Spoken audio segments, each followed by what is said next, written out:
He is megastar, তাকে নিয়ে কি বলার আছে, নো কমেন্টস। না আরো আমরা জানি ঈদে অলরেডি সিয়ামের ছবি মুক্তি পাচ্ছে, আর ফিনিশুর দম মুক্তি পাচ্ছে, তো কোনটা দেখার এক্সাইটমেন্টটা বেশি থাকবে?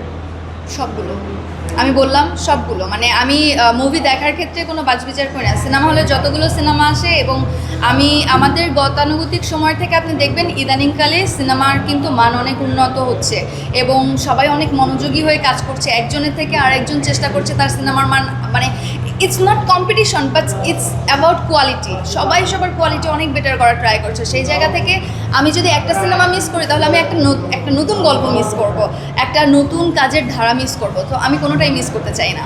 অবশ্যই ডিফারেন্ট লুক, মানে তো সে নিজেকে ডিফারেন্টভাবে প্রিপেয়ার করছে, ডিফারেন্টভাবে সে দর্শকের সামনে আসছে, দর্শকের গ্রহণযোগ্যতা আছে দেখেই তো সে আজকে সাকিব খান।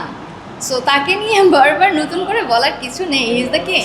আপাতত আমি নাটকে কাজ করছি, আমি নাটকেই ফোকাস করব, না কোনো ধরাধরি নাই। যখন কাজ শুরু করব তখনই দেখতে পাবেন যে কার সাথে কাজ করব।